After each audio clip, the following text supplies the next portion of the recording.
Supermarket Philosophy by Sarah Evans. 11 a.m. Where the hell was she? Dan abandoned his presence at reading the paper and he paced the living room floor. Should he have laid down the schedule or given Amy a shout? But his daughter was 16, not 6. Earlier, he'd heard the click of doors, the clanking of water through pipes, but she'd not subsequently appeared to say hi and eat breakfast. He went and peered down the hallway. Scented steam billowed from the bathroom. A closer look revealed a damp hummock of towels and bottles covering every surface. The shower curtain had been left outside the bath with water dripping into a spreading puddle. He headed on. Zero sound of life from the closed door at the end. He raised his hand to knock. He hesitated. Was he being too intrusive? Or too hands-off? In packing up his things and departing the family home, he seemed to have left behind confidence in the parental role. Finally, he tapped and opened the door. Amy's tumble of wet curls a shade towards him. "What?" she asked, face twisted to a scowl. Her t-shirt slid off one shoulder, its slogan declaring, "I'm not listening." She was sucking on a strand of blonde hair, the end of which was stained red. Lipstick? For a vision? Sheets of A4 covered in her wide-looped scroll were scattered over the desk and floor with open textbooks and a selection of chocolate wrappers. On the laptop, Google had been asked the purpose of religious fasting. Perhaps interrupting was a mistake, breaking her concentration and making it obvious that he was checking up on her, which he was. Mock results had been disappointing. His and Belinda's fault. Breaking up during Amy's GCSE hadn't been the greatest of planning on their part. Just wondered if you wanted breakfast. Toast? Tea? No. He swung back to his screen and then said, "Oh, okay, if you're making one, just tea, not too strong." Her phone buzzed. Surely it should be off during study time. As she reached for it, he should find something jovially reproving to say. Or perhaps not. She laughed. "What?" he asked. "From Mum." She held out the phone for him to see. "What do you want from life?" the text message said. Know what that's about? She pulled a comic face. Your philosophy and ethics thing. He gestured the textbook that lay open, the subjects spanning any number of religious and secular viewpoints. A supermarket, every variety offered approach in which nothing definite was taught. A potential exam question? Amy shrugged. In the kitchen, he went back to pacing. The lino squeaked. Amy's resentment at a parent's separation, physical development, monosyllabic teenage moodiness, all resulted in a growing fissure between himself and this alien girl. Access arrangements had yet to be agreed. Every other weekend had been his opening bid, and anything less would have seemed grossly unfair. And yet they were unused to so much one-to-one. Last night, maintaining the flow of conversation felt a struggle. Amy endlessly clicking on her phone, then disappeared early. It felt like he was offering her a rented room rather than a home from home, B&B without the fry-up. He poured boiling water over the tea bags. Water splurged everywhere. Shit! That damn kettle! Oh, buying everything at a discount store maybe wasn't the brightest of ideas. He mopped up the stained kitchen surface. Well, the place was only temporary. He'd find somewhere better soon, once he and Belinda had reached a proper settlement. He He stirred the mugs and he stared through the grimy window up at the square of grey. What do you want from life? Belinda's unexpected philosophical text unnerved him. Perhaps he ought to be asking Amy meaningful questions too, rather than grilling her on how many hours revision she'd put in. As a father, he should be opening her mind to the important questions, not just nagging about exams. Oh, it had been simpler when Amy was little. He and Belinda had divided the roles along conventional lines, him as provider, her as the primary carer.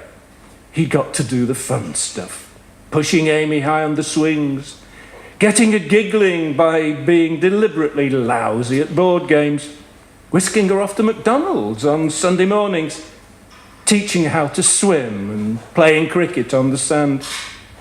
She'd been so sweetly adoring, and he'd been happy enough not to weigh in with the discipline. "You leave all the crap tasks to me," Belinda had complained. But recently, it was Belinda who'd become Amy's confidant. Only natural, perhaps, but exacerbated by the marital rift. He finished the tea bags and slopped in milk. Damn his ex-wife. He'd match her at her game. "Tea's up," he said, and opened the door with his elbow. Putting the mugs down, he registered how brick brown the tea was, the way he liked it. Is that too strong?"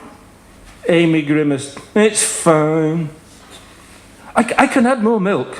It's okay, really." Apart from the pervasive scent of feminine lotions, the room was featureless. Mustard yellow walls unbrightened by posters of boy bands, lopsided MDF wardrobe remaining empty. Amy's weekend bag spewed colourful, scrappy clothing over the grey carpet, and already he could see how when she left tomorrow, the room would revert to guest house anonymity, as if she'd never been here. "How's it going?" he asked. "Okay." The heading "Religious Fasting" on her pad of paper had been doodled round with flowers and curlicues, but not elaborated on. The laptop screen appeared identical to earlier. Had she been texting friends? Daydreaming? Responding to Belinda? "What about your mother's text? Have you replied?"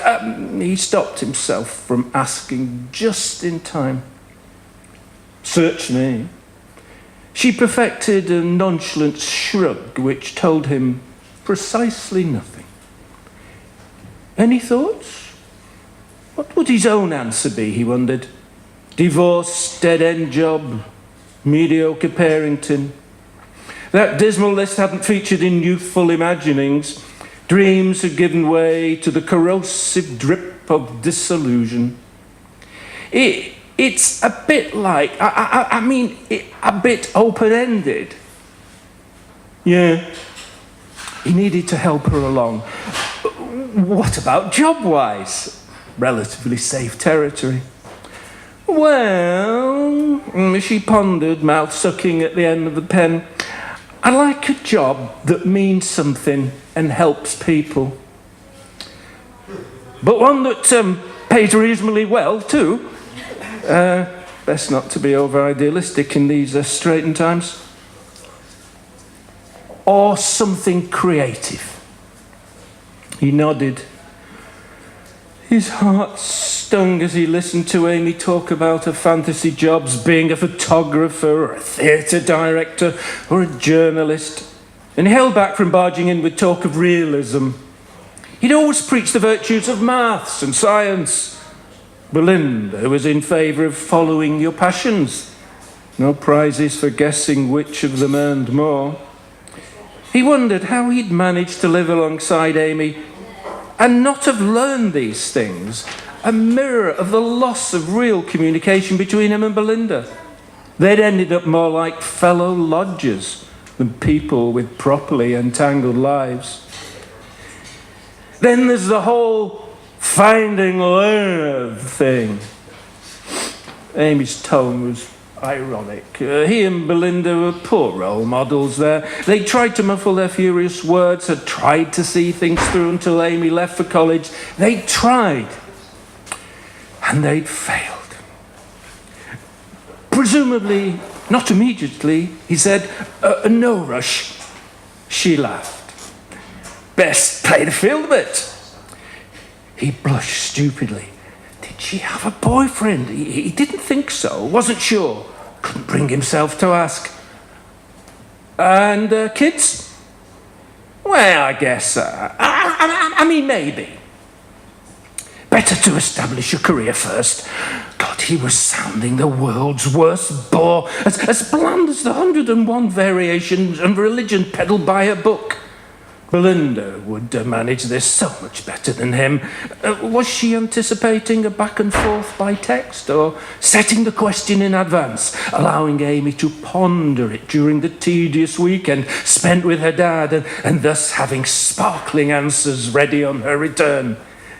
Would Amy report back on how uninspiring this version of the conversation had been?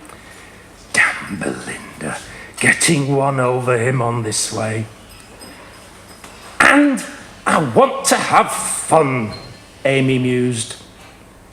But sensibly, please. And balance with hard work. She graced him with a wry smile. Sure. Her eyes flicked back to her laptop to leave. Well, we should talk more later, but for now, I guess revision's your top priority. Inwardly, he cringed. Just listen to yourself. He picked up his half-drunk cup of tea. She hadn't touched hers. Do you want a fresh one? She shook no. Her phone buzzed. Belinda with a suitably profound follow-up, no doubt. Amy opened the text and guffawed.